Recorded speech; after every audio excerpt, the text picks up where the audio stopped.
Kendrick Lamar has arguably one of the best, if not the greatest discography in the modern day hip hop era, especially of any rapper that kind of came out during the 2010s. When you kind of take a step back and just look at everything that he created as far as studio albums go and where he's come, he is without a doubt one of the most hyped up and generationally defining artists of this current generation. And it's especially interesting when you look at his original sound and how he kind of came out onto the scene with his big blowout mixtape, Overly Dedicated, and you kind of look at how that compares to where he's at now with albums like GNX and Mr. Morale. And I think it's one of the most interesting things overall, just looking at his general discography and kind of breaking down the differences in sound and, you know, just in general, the different kind of things that were happening throughout his life at the time when he was creating these records, and just how he's kind of matured as an artist from those early days of the mixtape Overly Dedicated to now. So in this video, we're going to be going through and I'm going to be ranking, in my personal opinion, we can't stress that enough on these videos, going to be ranking Kendrick Lamar's discography. Back, I'm down like Shaq with this black 223 in my hand. Better pray that this chopper jam like a radio sing. Now, this one here at the beginning, I'll just put it right here. It's more of kind of an honorable mention since I know it's not necessarily a studio album, but I want to at least put out a little bit of love for Overly Dedicated because it's one of the kind of just projects from Kendrick that gets slept on fairly well,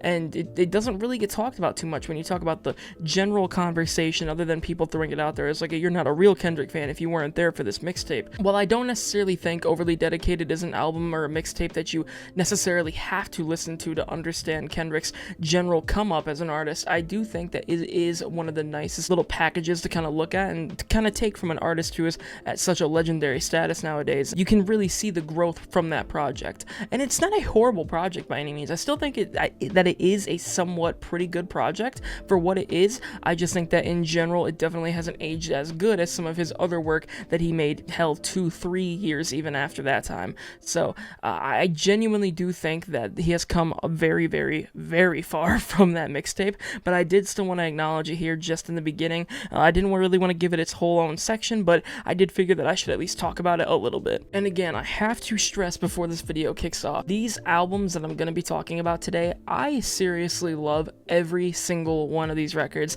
I'm only stressing this because of the fact that on every other album reaction, there's always people that are unhappy, and you're never going to be able to please anybody, but I just want to make it as clear as possible that I seriously do love and think that all of these albums are fantastic.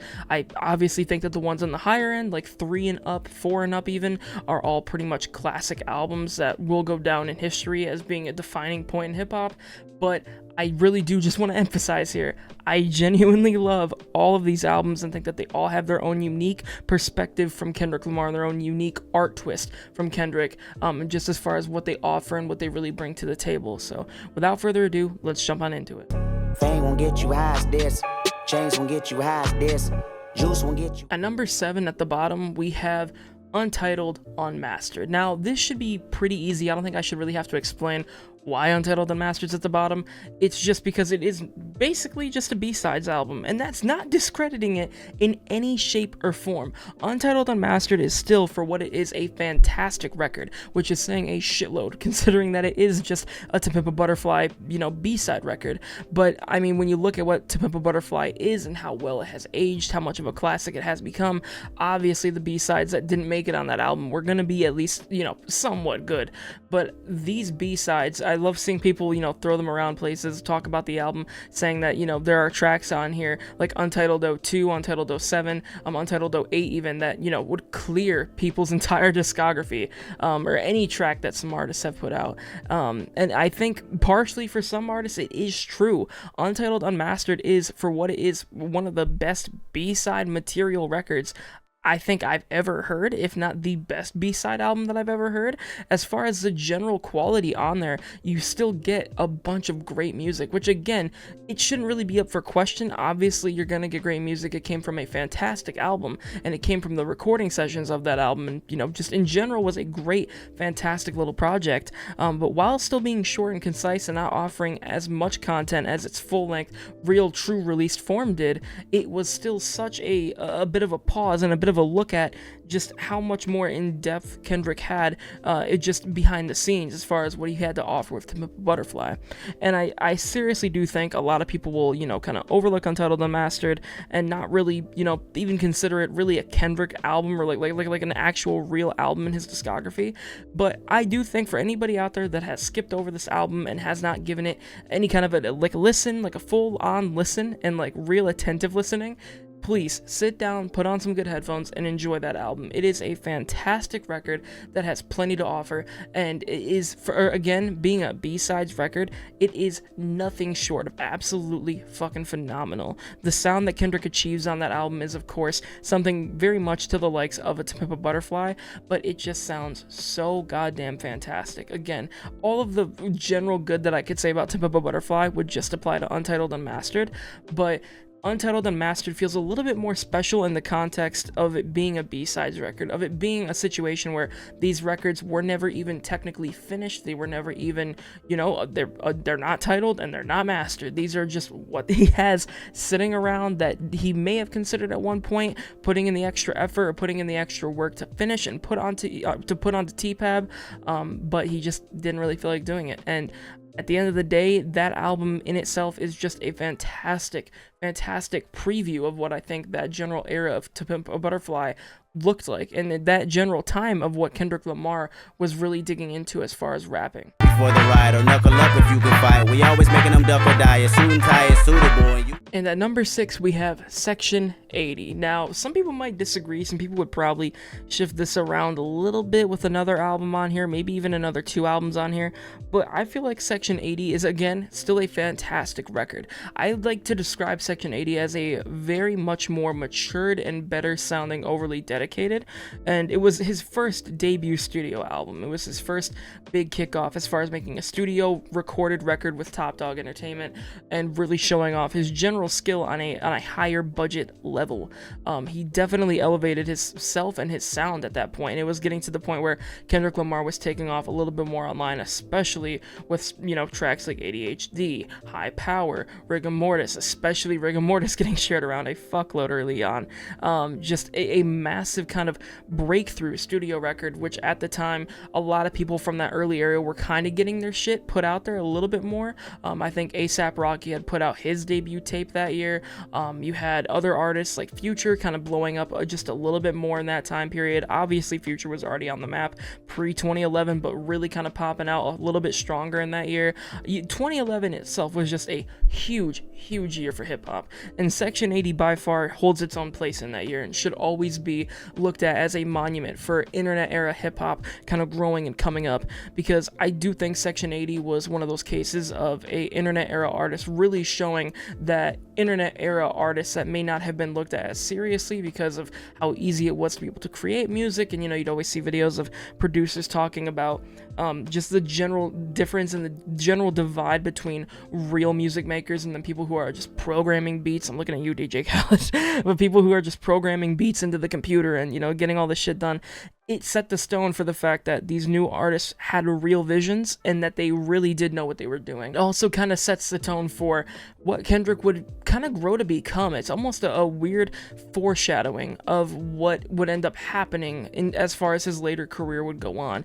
Obviously, Section 80 was a huge showing of his storytelling with, Keisha's story throughout the album, or at least, on the couple of tracks on the album. But you just get a really, really vivid image of how much talent Kendrick Lamar could have on that album. Again, storytelling absolutely fucking phenomenal. The production on that album is again absolutely fucking phenomenal. You got tracks like Kush and Corinthians that just sound so smooth. They just breathe. It feels like a legit breathing track. The way that he kind of flows, almost slow, a little bit almost like chopped up, kind of just changing his pace throughout the track. It feels so fucking nice to hear. Obviously, I do think that Kendrick has made better work than Section 80, because I do still think that while Section 80 is a much more matured, overly dedicated. It's still obviously an early era Kendrick Lamar, but tracks like High Power, ADHD, Cushion Corinthians especially is one of those ones that has stuck around for, I mean, the longest of fucking times. It comes on all the fucking time on my Spotify. But there's a lot of tracks from Section 80 that, while it is his debut album, they definitely have still lived on and are still continuing to kind of breathe life. And it's really also a showing of just how much of Kendrick's early stuff can really stand the test of time. Just a lot of general music from that album that kind of did blow up and, you know, take its place in hip-hop has continued to get listened to today, and it's still a phenomenal album no matter what place I put it at on this ranking. It's still a phenomenal album no matter what place I put it at on this ranking. I love when you count me out. I love when you count me.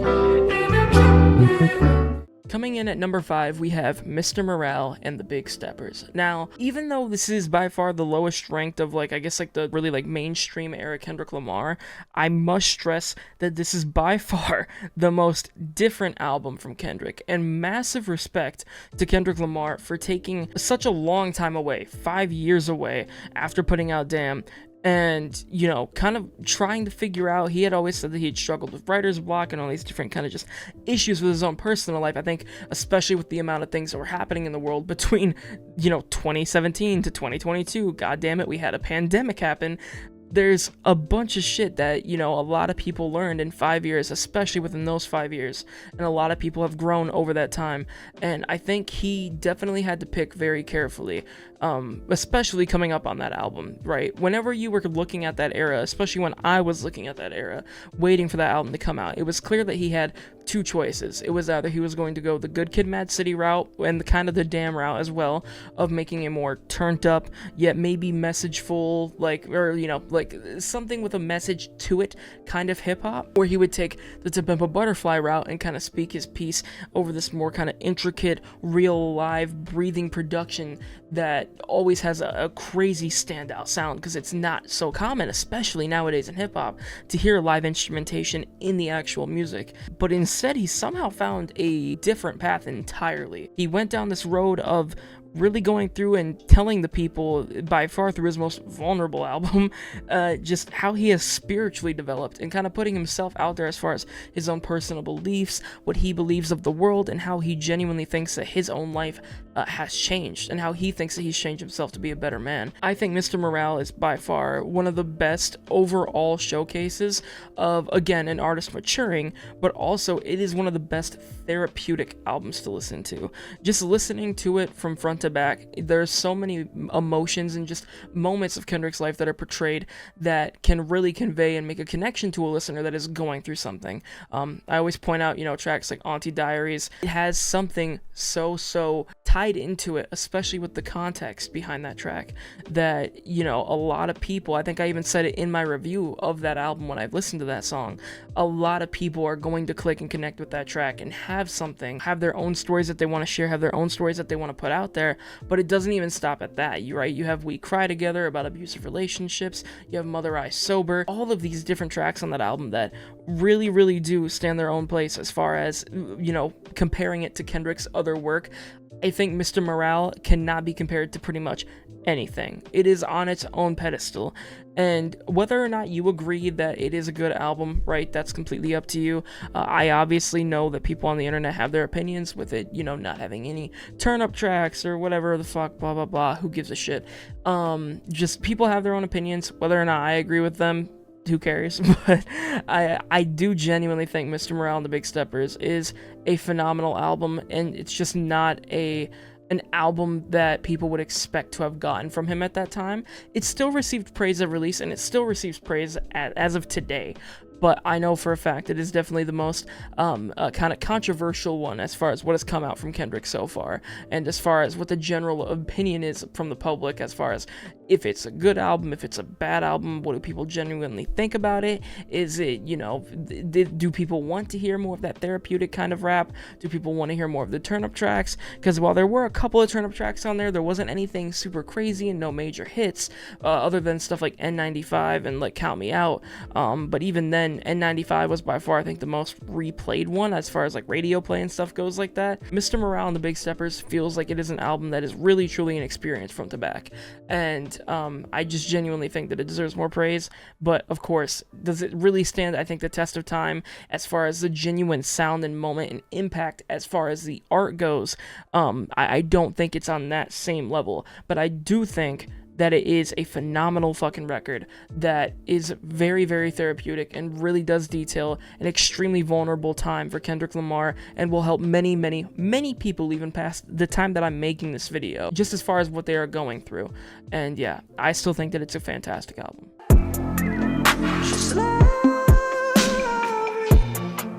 And at number 4, this one will probably be a little bit more controversial. I have Damn. Now, Damn, let's start it off, is a classic album. Okay, Damn is a classic album at this point. People might have their opinions about that take, but I don't think many will, honestly.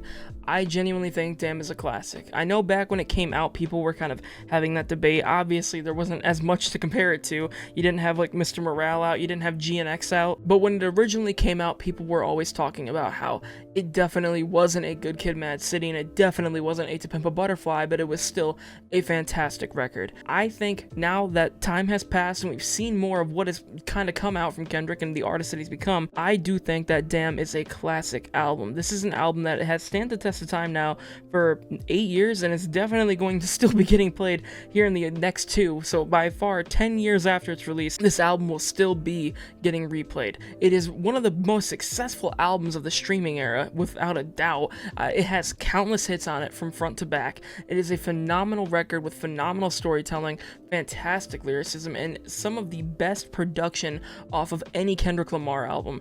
And it's somehow the most hit-filled record that really I can fucking think of. Like, from front to back, this thing is filled with lyrical content that is somehow also woven into making fantastic hit songs. They are fucking phenomenal. Seriously, a bunch of the hits from this album are still getting radio play today. You talk about tracks like Humble, you talk about tracks like Loyalty. DNA maybe getting a little bit of radio play here and there. I don't know exactly how much it gets around my area, but I know for a fact I've heard it on the radio in places. But nonetheless, a ton of radio play value out of this album. Whenever you look at, Kendrick's most replayable records, there are definitely, I'd say, 2 or 3 that stand out for sure, but Damn by far is a record that you can turn on in the background and absolutely everybody's gonna enjoy no matter what, as long as they're into general hip-hop. It is a record that you can either turn on in the background and listen to, or you can sit down and listen to. You can have a great experience with it, or you can just have a, passive listening experience with it, and no matter what, you're gonna have a good time. I think Damn is a phenomenal album, and I truly think it is kind of showing the ultimate strengths of Kendrick Lamar, maybe not in the best way. Obviously, I think that if you want to really show the best format of a strength, you hone in on it and you really, just focus on one thing at a time. But it kind of was Kendrick saying fuck you to everybody and just being like, I can do anything that I want to. And especially with some of the subject matter on it coming from different perspectives, like Triple X, the second verse in Triple X after the beat switch, fucking phenomenal. Talking about the point of an activist being asked questions, like a Black Lives Matter activist, but then being put in a situation of answering questions about what if these, acts of violence were cast onto you, what if anything negative was put onto you, and him obviously flipping up and saying, I'm just gonna tell what it is, somebody's getting killed, right? If anybody fucks with my family, they're dead. One of the most phenomenal fucking verses from that album, by the way. Fucking fantastic album entirely. I could sit here all day and make a whole retrospective video on Damn, but that would take way too fucking long. It's a fantastic album. If for some reason and somehow you haven't heard it, go listen to it. It is a great fucking record, and everybody should give that full thing a listen. It is a phenomenal album. Woke up looking for the broccoli. Hot key, keep a horn on me, that come my seat. At number 3, I have GNX. Now, some people would probably mix this between Damn and GNX as far as what would be going in 3rd and 4th place, but the reason why I feel like GNX deserves a 3rd place spot, and I'm sure definitely has a little bit to do with a bit of a relevancy bias. Obviously, GNX is very much still the newest Kendrick Lamar album and is by far, still being listened to every single day, especially by myself. Again, relevancy bias, you could definitely say, I think that I would put it here because I got to really be involved involved with the build-up. Other than Mr. Morale, which did not have nearly the build-up that GNX did, being here throughout the whole Drake beef thing, and just in general seeing, you know, Kendrick come off of the Mr. Morale tour, and kind of seeing, you know, where was he gonna go next, what was he gonna do, seeing the Drake beef kind of just take over the entire year of 2024, and then the build-up, doing the pop-out, everything that led up to this phenomenal moment. And throughout all that time, people asking, is there an album? When's the album coming? There's gotta be an album, right? If he's hyping everything up, if he's putting in all this work, there has to be something. And people just kind of waiting, and little teases here and there, especially from up to like around the point of the album coming out, from Schoolboy Q and SZA and everybody at TDE, people teasing, you know, yep, he's got an album, it's coming. And I was legit a believer that we were not getting a Kendrick album until this year, 2025, but out of nowhere, November 22nd, he just surprise dropped it. Random, middle of a Friday, like noon or some shit.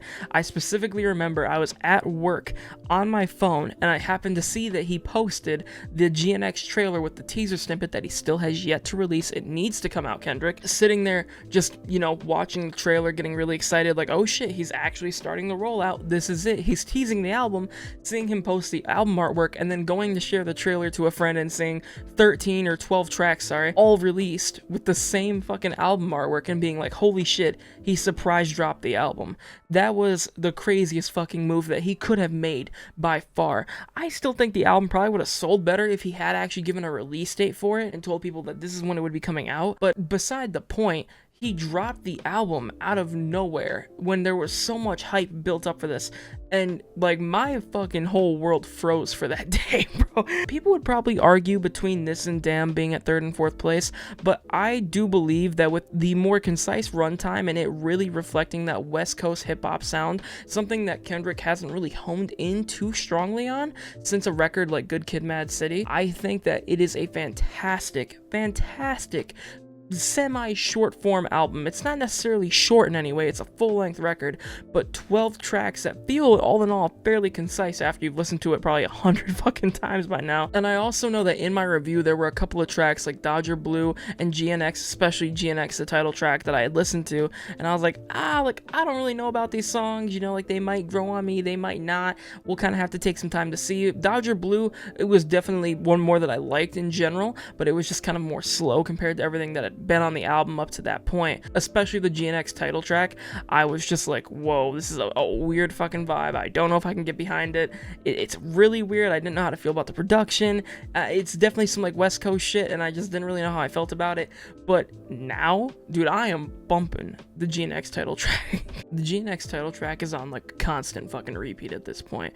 It is a phenomenal song. Seriously. I truly, really do think GNX will be considered a classic. I think right now it's a little bit early for people to use the term classic with it. In my opinion, GNX will be an album that is talked about for the next 10 years, especially when it comes to the general build-up and the release of that album, what came from the recording, what came from the time before that album, and then when it got released, the actual impact that it made on hip-hop, especially in 2024, and now especially going into 2025.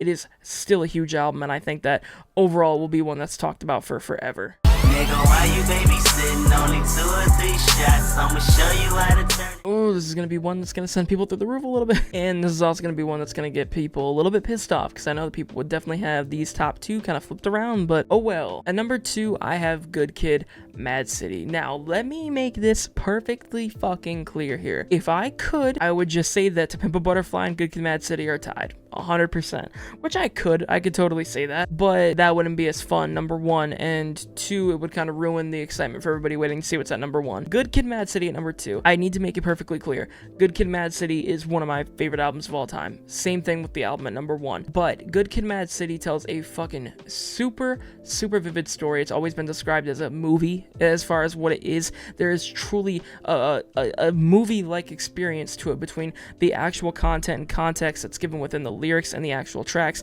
and the little skits that are added in at the end that paint this picture of a childhood growing up in Compton, and just the general eyes of Kendrick coming from that environment and just showing his own perspective of that city. The fucking production on the album, man, like I said earlier, with GNX being a West Coast record really at its heart and kind of not really tapping into that sound since something like Good Kid Mad City. Good Kid Mad City with the Dr. Dre production, there was something very West Coast driven about it. It had a sound, it had a real feeling to it. Just fucking phenomenal record. I have to try to convey this somewhere so that people don't think that I'm trying to hate on it at all for putting it at number 2. I'm only putting it at number 2 because I have to pick, and because number 1 has some very special qualities that pretty much nothing else as far as music in general in hip-hop has. I mean, Good Kid Mad City is a fucking classic record, seriously. And I truly mean Good Kid Mad City has probably the greatest run of tracks on any album that I can think of. In modern day hip hop, especially in modern hip hop. From track 1 all the way down to Sing About Me, I'm Dying of Thirst, you have a phenomenal classic run of tracks, pretty much every one of those songs being a hit in their own way, or being at least, very popular in their own way. You have Money Trees, Backseat Freestyle, Bitch Don't Kill My Vibe, Poetic Justice featuring Drake, and no matter what, the Drake beef aside, Poetic Justice is a fucking fantastic song. You have Good Kid, you have Mad City, you have Swimming Pools, you have Sing About Me, I'm Dying of Thirst, you have all of these fucking tracks that are all phenomenal, dude. You have The Art of Peer Pressure, just like these insanely vivid storytelling tracks that he flows effortlessly on, really just conveys this beautiful fucking picture through his eyes, but also with the little audio snippets left in at the end and at the beginning of tracks, paints a very vivid picture of that environment of what he was coming up in and just what he had to experience, and telling you a story in one of the most in-depth ways that I've ever seen done in a musical format. And again, I don't want to shit on Good Kid Mad City at all. I genuinely think that it is a phenomenal 10 out of 10 classic album, and again, I'm only having to put it at number 2 because I gotta pick between number 2 and number 1, but for sure, it's one of my personal favorite albums of all time, if not my favorite album of all time as far as just hip-hop goes, but I do think that the one at number 1 has some extremely unique qualities that just you can't find anywhere. But we gon' be alright, nigga, we gon' be alright, nigga, we gon'. At number 1, obviously, we have To Pimp a Butterfly. Traditionally, people will probably just say, of course, To Pimp a Butterfly is at number 1. Oh, everybody always puts it at number 1, everybody, whatever, blah, blah, blah, blah. You get the fucking point. Everybody always hypes up To Pimp a Butterfly, but nobody ever really goes in depth as to why To Pimp a Butterfly is number 1. A lot of people just say, oh, because it's a classic, but the time and era of when this album was released, of being an album that tells an extremely vivid message from a black man in America that was coming out in 2015 during a lot of the very high racial tension in this country, on top of it including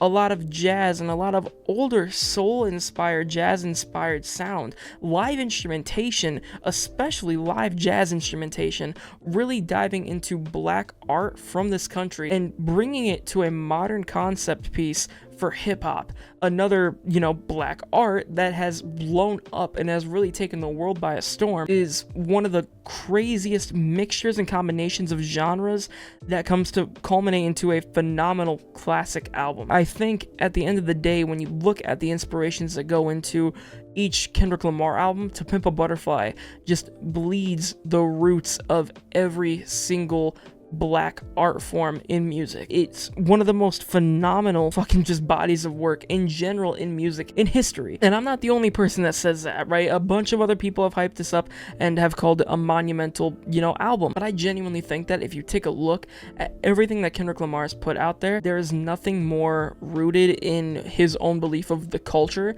than To Pimp a Butterfly. To Pimp a Butterfly is an album that has hits on it too. Obviously, you've got King Kunta, you've got All Right. Those are the very obvious out there ones. But you got tracks like These Walls. These Walls has been, since I really dove into To Pimp a Butterfly, These Walls has been one of my probably favorite tracks of all time. The live bass on that song just bleeds. It's got this nice funk heavy bass line in it that just sounds phenomenal. I think Thundercat is the one playing it. If it is, shout out Thundercat. If it's not, well then shout out whoever the fuck is playing the bass on there. But the vocals on the singing on the hook, obviously you have the poem written that was read to then Tupac of all fucking people. people on the album. Have that little outro snippet with Kendrick and Tupac having an exchange in words and talking about just general situations. Kendrick talking to Tupac and getting answers from him and talking about their lives coming up, obviously, by the power of editing and taking an interview from Tupac, and then kind of using it, splicing it to make it seem like they're having a conversation. It is one of the most special albums in hip-hop, I think, to date, obviously, and I think, again, if you're going to put it up there as far as taking a look at generational, I think it's the best album to come out of the internet generation of hip-hop, and just the people that came up from that 2010s hip-hop blog era of rap. It's a fucking phenomenal body of work, and it breathes so much life that no other hip-hop album can really do. I've talked before, especially on the Doechii NPR reaction, right, talking about her Tiny Desk, about live instruments in hip-hop and how it is such an art form that nobody really capitalizes on, other than those live performances like Tiny Desk concerts and other things where, you know, having instruments can add something to the background, but it also adds a new sound to a track. And I'm all down for, again, those tracks that want heavy 808s and blasting, boomy, loud, party type of sound, to have those, you know, actual computerized 808s and things like that. That always sounds good to me.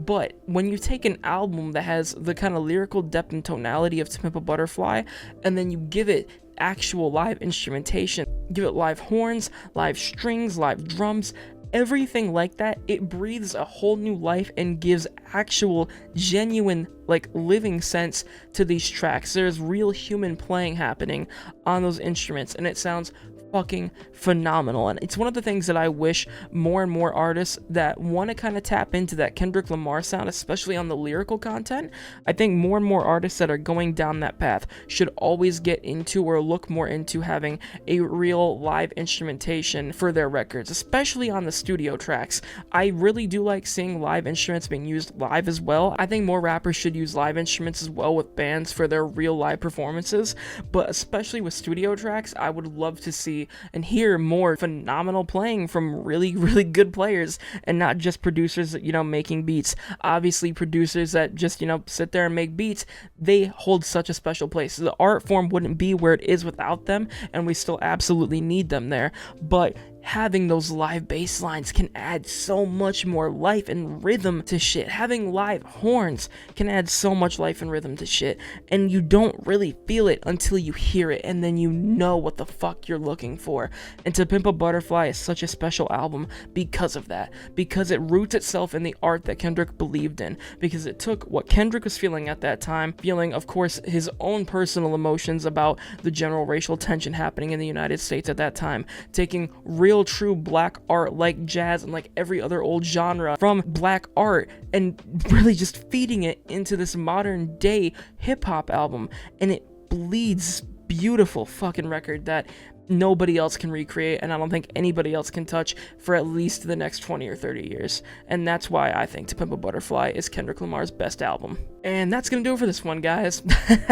Again, if you got, you know, pissed off or whatever, let me know down below in the comments. If you guys would move around the rankings on here, I'm sure people will have some words to say about a couple of them, so I can't blame you there. Thank you guys so much for the love and support recently, by the way. The short for the Kendrick, the Say Drake moment at the Super Bowl blew the fuck up. It's got like 30k views on YouTube and like 40 some views or 40,000 views or something over on TikTok. So absolutely phenomenal. Support's been fucking insane, man.